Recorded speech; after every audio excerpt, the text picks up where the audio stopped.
Then, pag naman Lunes, halimbawa Lunes, so expect mo Miyerkules or Webes papasok yan sa'yo. So mas okay talaga pag weekdays. Pero nangyayari lang naman yan kapag nagkakaroon ng maintenance pero hindi mo alam. Kapag naglo-loss yung connection mo, hindi mo napansin, ganyan lang naman yan eh. And normally talaga, insta-pay a problem. Sir, paano pag pumasok na or dumating na yung 3 back?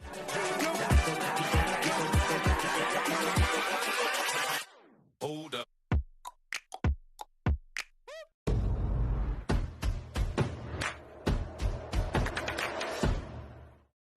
Hello.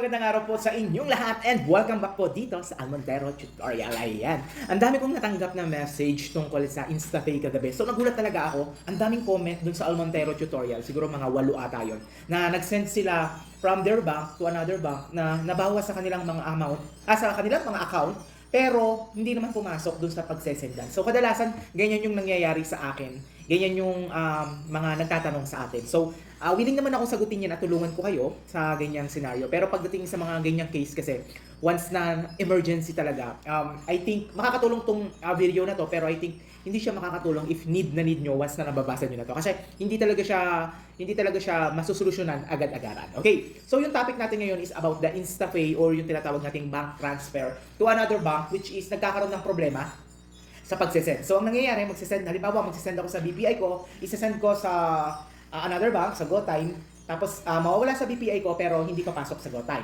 And another scenario, nag-send galing sa GoTime, tapos sinend sa PayMaya, hindi natanggap ni Maya pero nabawas sa GoTime. Yan naman yung madalas na nangyayari na problema pagdating kay pagbabank transfer. So, normally, ang problem dyan is kay InstaPay, which is nagkakaroon yan ng intermittent connection or nagkakaroon ng problema pagdating sa pagsesend. So, ang nangyayari dyan is nag-send ka halimbawa nag-send ka kay GoTime, masasend siya kay GoTime. So, kunyari ito si GoTime, and dito si PayMaya.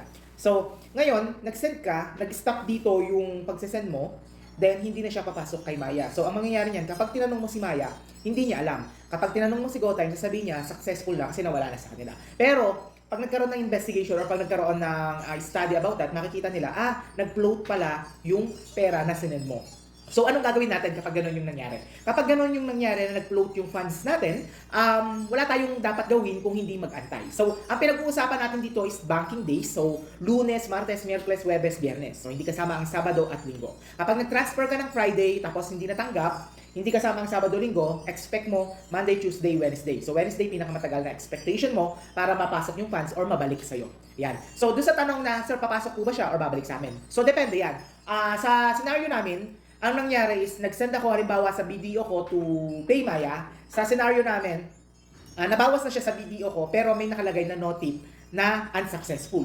Then, ibig sabihin nun, kapag gano'n, nabawas na pero may nakalagay na notification na unsuccessful, ibig sabihin nun, babalik siya sa account mo or babalik siya sa akin.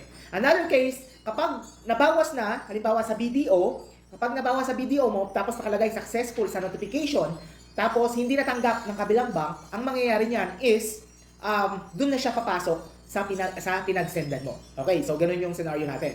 Then, anong gagawin natin? Mag-atay tayo ng 3 banking days. So, pag Friday, expect natin ng Miyerkules na yan. So, aabot ng 5 days. Kaya, huwag tayong magsisend ng Friday night.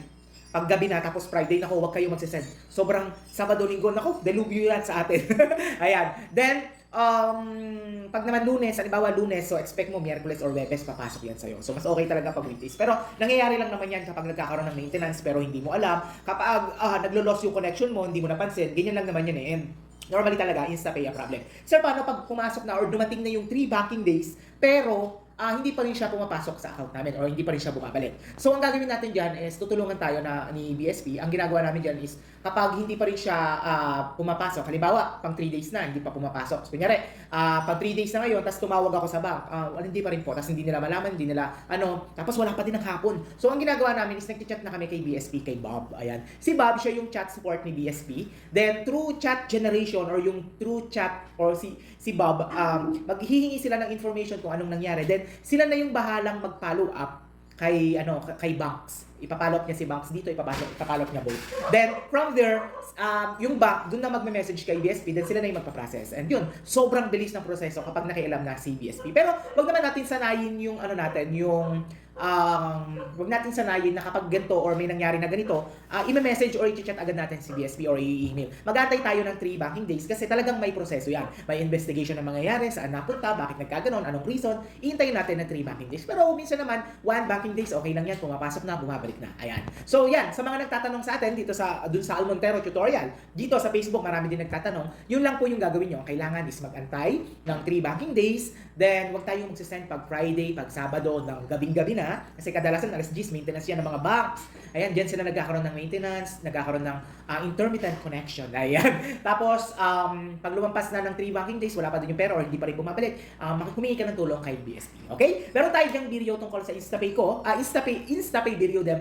Nakaka-upload ka din. Malaking tulong din yan para sa inyo. Ayan, sana po nakatulong itong video na to. And siguro ilalagay ko na rin dito yung website ni BSP. And huwag tayong maniniwala na halimbawa, nag-post kayo sa InstaPay group, nag-post kayo sa ano, tapos may nag-comment na, natulungan ako nito, i-email mo to. Walang ganon. Tandaan nyo na ang mga bangko, wala yung at gmail.com, at yahoo.com, wala yung ganyan. Yan ay mga scammer. Humingi sila ng information niya, tapos i-scamin kayo. Okay? So, mag-iingat kayo sa mga scammer and sana mapanood nyo to para maiwasan nyo. Huwag kayong mag-alala, huwag kayong matakot, and if ever naman na emergency, manghiram na lang kayo, ipaliwanag nyo sa kausap nyo. Huwag kayong matakot, huwag kayong maiyak na baka mawala yung pera nyo. Hindi yan mawawala. Andyan lang yan. Okay? Ayan. So, hanggang dito na lang ang video na ito. Sana po ay nakatulong. Once again, I'm Aldrin Almontera dito sa Almontera Tutorial. Hanggang dito na lang.